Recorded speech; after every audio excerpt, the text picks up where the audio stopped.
Mahal pa rin kita. Bakit sa layo ako at bakit kita minahal muli?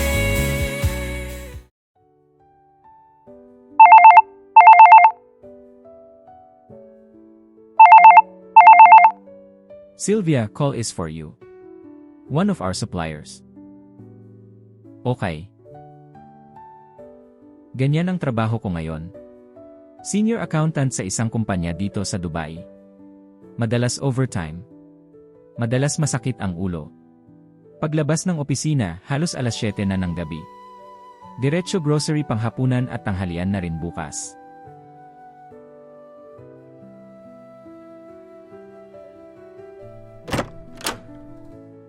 Pagdating ko sa unit, bumungad agad ang mga kasama kong nangungupahan. Partition lang to sa Barsha, 3-bedroom na may sala na ginawang kwarto rin. Siguro mga 10 kami. Pero ako lang ang may sariling kwarto na may CR. Medyo mahal pero worth it. Hi Sylvia, halika dito. Huwag ka na magluto, ang daming handa. Birthday daw ng asawa ni Kuya Bernard sa Pinas. Ang sabi ni Rose. Ay ganun ba? Salamat. Ako na talaga nag-imbita, no? Kakadating ko lang din, kumain ka na din dito. Sige, palit lang ako saglit ng suot.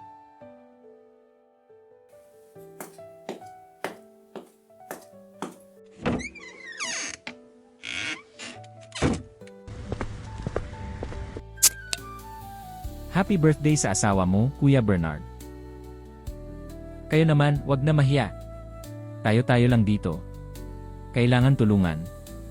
Ang sabi niya. Masaya kasama ang mga tao rito. Matapos ang kainan, diretso ako sa kwarto para magpahinga.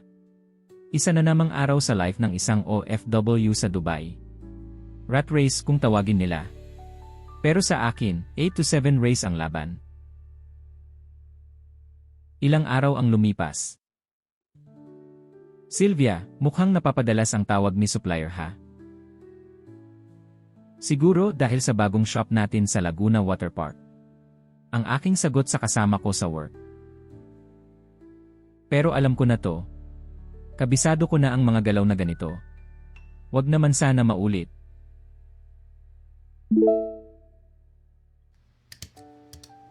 Nagsimula na siyang mag-message. Sagot ako, civil lang. Wala akong choice. Isang araw, inatasan akong mag-ocular sa bagong shop. At syempre, kasama si Lance, supplier ng produkto. Hi, madam. Kamusta? Sabi ng isang staff ng shop na pagmamay-ari ng aking pinagtatrabahuhan.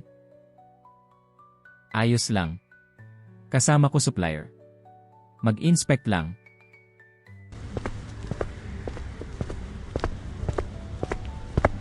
Sylvia, lunchtime. Break tayo. Ang tawag ni Lance sa akin.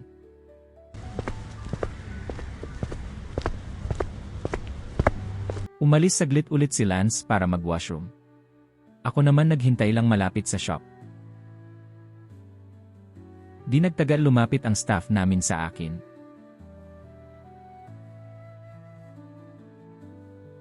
Madam, mukhang type ka.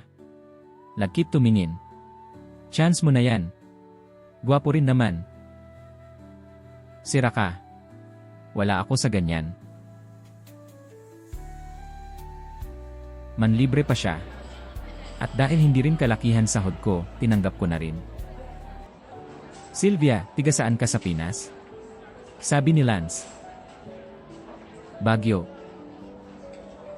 City of Pines. Ganda ng lugar nyo. Pal na may promo pa Baguio, halos matukson ako.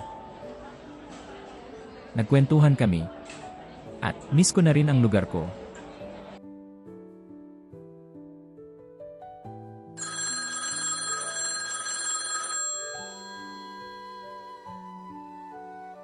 Tumawag si Frederick na agad ko sinagot. Hi girl. Sunduin kita. Kakauwi ko lang galing London. May pasalubong ako. Sure. Gayak lang ako saglit. ang aking sinabi habang tumatawa.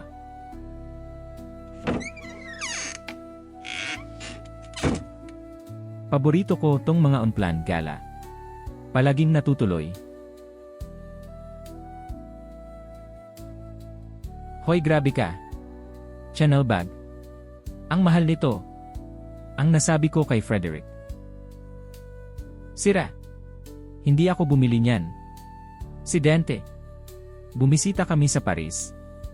Binili niya yan. Para daw sa'yo. Habang tumatawa.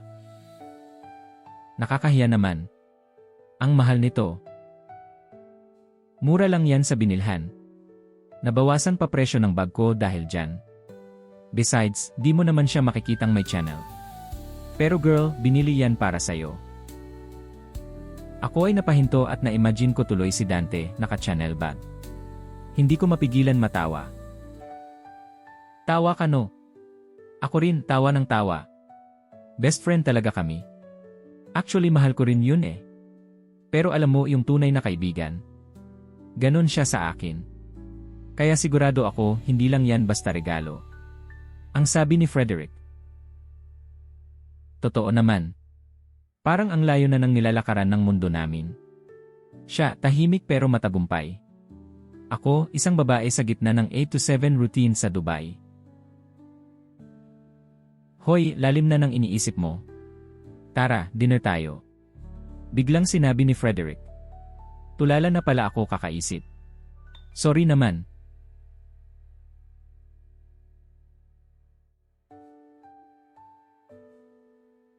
Dumaan kami sa Palm Jumeirah. Sa Atlantis pa kami kumain. Gulat na gulat ako. Girl, wag mong isipin yaman. Palaging may mas mataas sa atin. Pero sa pakikitungo nagkakatalo. Ako, kaibigan mo pa rin. Welcome to Saffron. Ang sabi ng hostess. Galing talaga pumili ni Frederick. Habang kumakain kami, napunta kami sa mga kwento ng buhay. Ng hirap ng tagumpay at ng pag-ibig na hindi kailanman tinuloy. Si Frederick may mga salitang tumama. Parang sinadyang ipaalala na hindi lang ako basta gumagalaw sa araw-araw. Na kahit sa gitna ng trabaho, pwedeng may taong tunay na nagmamalasakit. Napangiti ako. Pero sa totoo lang, napaisip ako kung kailan pa naging sapat ang pagiging okay lang. Pag-uwi ko, tinignan ko ang Chanel bag. Napakaganda. Pero alam ko na, gagamitin ko lang ito kapag espesyal. Kasi hindi lang siya basta bag. May kasamang alaala. May kasamang tanong. Mahal pa